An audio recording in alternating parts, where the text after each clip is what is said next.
तो हेलो दोस्तों, स्वागत है आपका आपके अपने यूट्यूब चैनल ओरिजिन फिजिक्स में। तो दोस्तों आज हम लोग जो है क्लास 10th के विज्ञान का जो भी आपका महत्वपूर्ण प्रश्न है कि आप जो है आपकी परीक्षा जो 27 तारीख को होने वाली है, तो उसके लिए आप क्या क्या तैयार करके जाइए। देखिए, ये लिखने वाला आपका है ऑब्जेक्ट क्वेश्चन का वीडियो मैं आपको जल्दी ही दूंगा। तो ये लिखने वाला आपका है कि मतलब इतना चीज अगर आप तैयार करके जाएंगे तो इसमें आपके 100% जो है क्वेश्चन मिलेंगे। ठीक है, इसके बाहर कोई क्वेश्चन नहीं आएगा। तो आप लोग जो है देखिए क्या क्या आपको तैयार करके जाना है। ये रसायन विज्ञान का आपका है पहला पहला क्वेश्चन है, द्विप विस्थापन अपक्रिया आप तैयार कर लीजिए। ठीक है, क्या क्या तैयार करना है आपको, दो विस्थापन अपक्रिया तैयार करना है और दूसरा आपको तैयार करना है अपघटन तथा वियोजन अपक्रिया।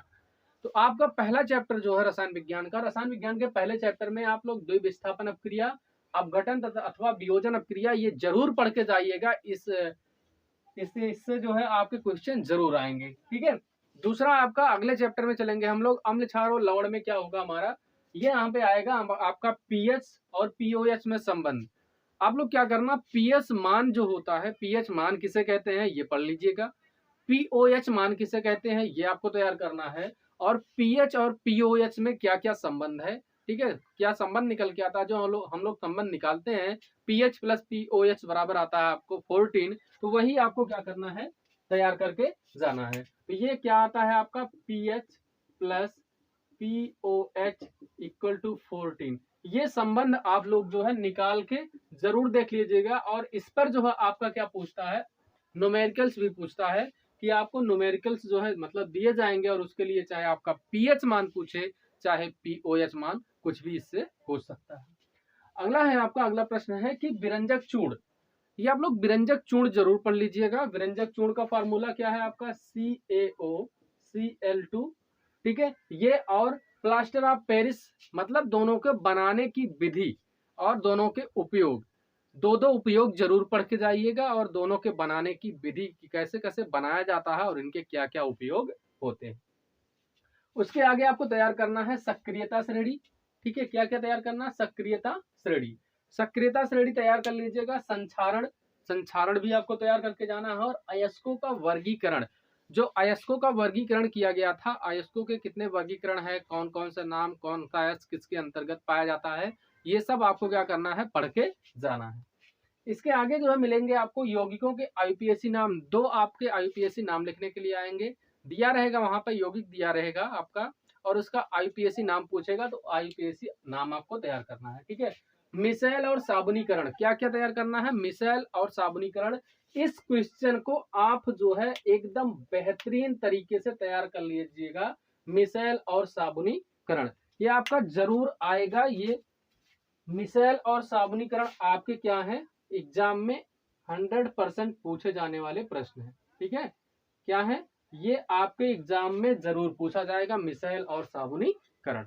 उसके बाद यहां पर देखिए क्या है आपका, मेंडलीव की आवर्त सारणी की विशेषताएं। मेंडलीव की आवर्त सारणी मतलब मेंडलीव ने अपना आवर्त सारणी कैसे दिया था, उसकी क्या क्या विशेषताएं थी, आपको तैयार करना है। आधुनिक आवर्त नियम क्या था, मतलब आधुनिक आवर्त नियम। और एक चीज इसमें पढ़ लीजिएगा, दोनों में क्या क्या थे अंतर, क्या क्या पढ़ेंगे आप, अंतर, है ना। आधुनिक आवर्त सारणी और मेंडलीव की आवर्त सारणी में क्या अंतर, ये आपको कम से कम आप दो अंतर जो है पढ़ के जाइए। अगला है कि मेंडलीव की आवर्त सारणी के विशेष तथ्य। विशेष तथ्य क्या मतलब, आप लोग अगर पढ़े होंगे मेंडलीव की आवर्त सारणी, तो मेंडलीव की आवर्त सारणी में क्या क्या थे आपका, वहां पे कुछ प्रारूपी तत्व थे, कुछ संक्रमण तत्व थे, ऐसे ऐसे कुछ सेतु तत्व थे, ये सब आए थे। तो वही आपको पढ़ना है कि मेंडलीव की आवर्त सारणी के क्या थे विशेष तथ्य, क्या क्या थे। साथ ही साथ दोस्तों जो है एक चीज और आपको तैयार करके जाना है, जो आपका पूछता है कि क्या होता है जब। ठीक है, कौन सा प्रश्न आपका होता है, क्या होता है जब वाले प्रश्न, क्या होता है जब। ये आपको 4 नंबर में प्रश्न देखने को मिलेंगे, मतलब आपके 4 नंबर का प्रश्न आपका ये पूछा जाएगा। चाहे 8 नंबर का, अगर 4 प्रश्न देगा तो आपके 8 नंबर के होंगे, और अगर 2 प्रश्न देगा तो आपके 4 नंबर के होंगे। तो क्या होता है जब, और दूसरा ये तैयार करके आप जाएंगे कि कैसे प्राप्त करोगे, क्या है, कैसे प्राप्त करोगे। ठीक है, ये भी आप क्या करेंगे, तैयार करके जाएंगे। कैसे प्राप्त करोगे, कह देता है कि इससे और ये बनाइए, है ना। क्या कह देगा, कह देगा कि आप मेथेन से क्या बनाइए, क्लोरोफॉर्म। कैसे प्राप्त करोगे, मेथेन से क्लोरोफॉर्म। तो मैं मेथेन से क्लोरोफॉर्म आपको प्राप्त करने का तरीका बता दे रहा हूं। देखिए, मेथेन का फॉर्मूला है आपका CH4। तो मेथेन से आपको प्राप्त करना है क्लोरोफॉर्म। तो इससे क्या कर दीजिए, सूर्य के प्रकाश की उपस्थिति में हम क्या कर देते हैं, इसको क्लोरीन के साथ क्रिया कराते हैं इसकी। तो क्या बनता है आपका CH3Cl प्लस क्या हो जाता है HCl। एक क्लोरीन इसके साथ जुड़ जाता है और एक हाइड्रोजन यहां से निकल के बाहर आ जाता है। अब इसकी क्रिया आप कराइए फिर CH3Cl प्लस Cl2। क्या बन जाएगा, सूर्य का प्रकाश उपस्थित रहेगा, CH2Cl2 प्लस HCl। फिर इसकी क्रिया आप कराएंगे CH2Cl2 प्लस Cl2 से, तब आपका बनेगा CH3Cl। क्या बनेगा, सॉरी देखिए, CHCl3 प्लस HCl, और यही है आपका क्या, क्लोरोफॉर्म। क्लोरोफॉर्म। तो ये जो है, इस तरह से प्रश्न आपको देखने को मिलेंगे। अगर आप इतना प्रश्न तैयार करके जाते हैं तो मैं श्योर बता रहा हूं आपको कि इसके बाहर आपको कोई चीज पढ़ने की आवश्यकता नहीं है। इतना आप अपने रसायन विज्ञान का जो है तैयार करके जाइए। तो अगला पार्ट हमारा जीव विज्ञान का जो है, जीव विज्ञान में आपके जो महत्वपूर्ण प्रश्न है, देखिए कौन कौन से हो सकते हैं आपके महत्वपूर्ण प्रश्न। तो पहला प्रश्न आपका ये बन सकता है कि श्वसन और श्वासोच्छ्वास किसे कहते हैं और इसमें अंतर। ठीक है, क्या पढ़ के जाएंगे, श्वसन श्वासोच्छ्वास क्या होता है आपका, इसकी परिभाषा पढ़ के जाएंगे और इसमें अंतर। ठीक है, अगला पढ़ेंगे आप आक्सीय श्वसन और अनाक्सीय। ये पढ़ के जाइएगा कि आपके श्वसन के प्रकार। ठीक है, श्वसन कितने प्रकार का होता है, और श्वसन आपका जितने प्रकार का होता है वो आपका आक्सीय हो गया और अनाक्सीय हो गया, मतलब दो ही प्रकार का है, एक आक्सीय और एक अनाक्सीय, और इसमें अंतर। अगला है आपका रुधिर के कार्य। ये जरूर आप पढ़ के जाइएगा, रुधिर के कार्य, रुधिर का क्या क्या कार्य है और हृदय की कौन सी संरचना पढ़नी है हमको। बच्चे ये बोलते हैं कि सर हृदय की कौन सी संरचना पढ़े, आंतरिक संरचना पढ़े या बाह्य संरचना पढ़े। तो कोई दिक्कत नहीं है, आप आंतरिक और बाह्य दोनों पढ़ सकते हैं, लेकिन अगर आता है आपको आंतरिक संरचना बनाने का, तो अगर आपको नहीं पता है, सपोज दैट आंतरिक संरचना आप नहीं बना पाते हैं, तो आप बाह्य संरचना ही, क्योंकि आपको अगर बाह्य पता है और आप बना देंगे तो चेक करने वाला आपको नंबर जरूर देगा। ठीक है, तो आप हृदय की संरचना चाहे आंतरिक हो चाहे बाह्य हो, दोनों में से आप क्या कह दीजिए, दोनों को चित्र सहित जो है पढ़ के जाइए, बना के जाइए। वृक्क और वृक्काणु, इनकी संरचना आप बना के जरूर जाइएगा।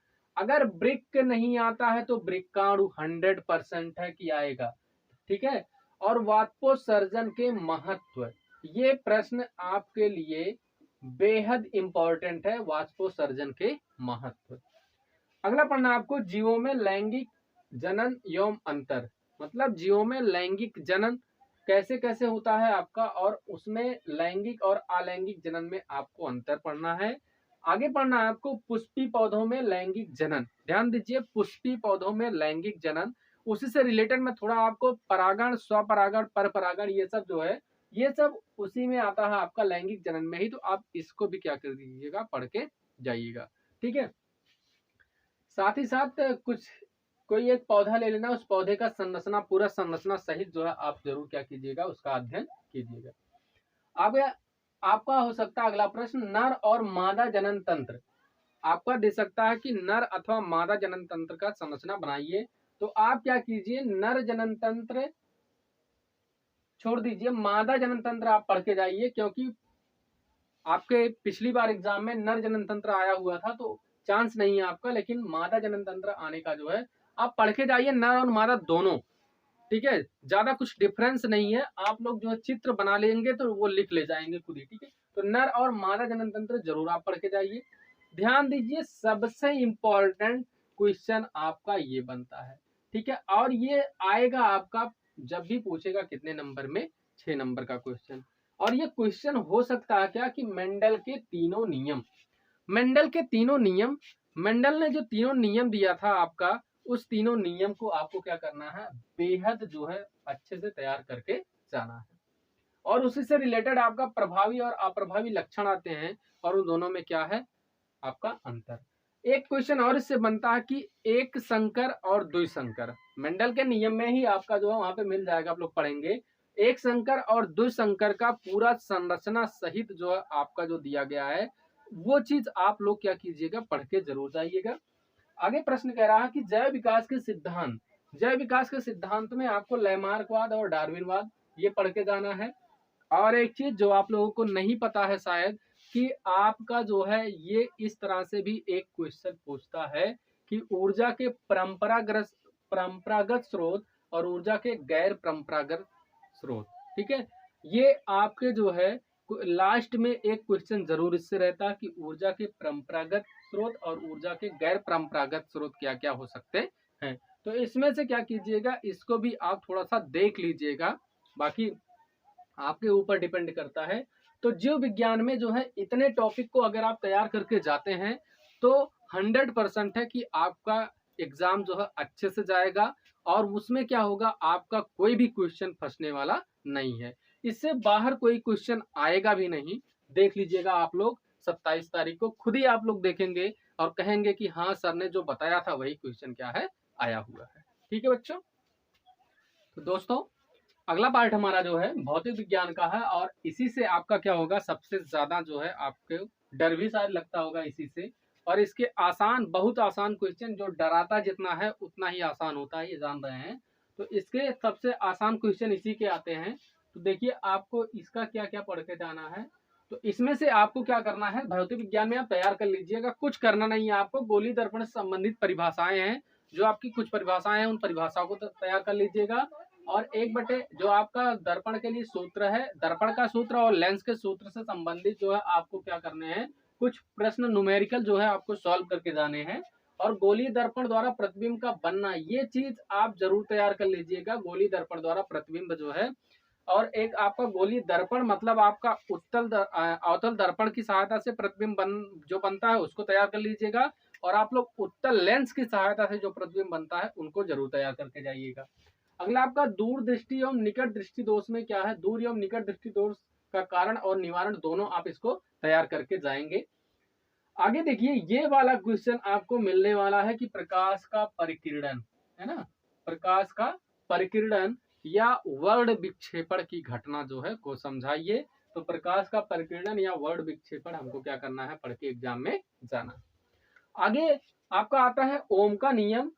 ओम का नियम और चालक के प्रतिरोध को प्रभावित करने वाले कारक या इसको विशिष्ट प्रतिरोध, यहाँ से आपका आता है। तो विशिष्ट प्रतिरोध आप मतलब ओम का नियम पढ़ लीजिएगा आप, चालक के प्रतिरोध को प्रभावित करने वाले कुछ कारक हैं उनको पढ़ के जाइएगा। और विशिष्ट प्रतिरोध जो है इसको आप क्या करेंगे, तैयार कर लेंगे।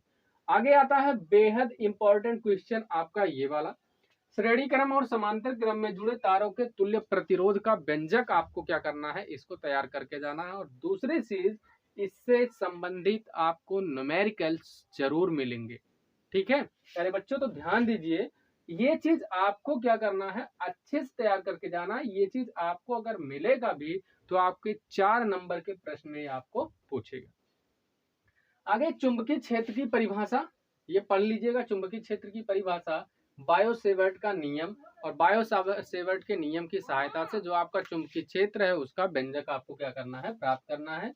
आगे आपको तैयार करके जाना है लॉरेंज बल, है ना, क्या है लॉरेंज बल पढ़ लीजिएगा आपके। और हो गए विद्युत मोटर और विद्युत जनित्र, इसमें से एक क्वेश्चन आपका आना ही आना है। तो 4 नंबर का क्वेश्चन ये भी बनता है आपका। तो विद्युत मोटर या विद्युत जनित्र। अगला है आपका फैराडे का नियम।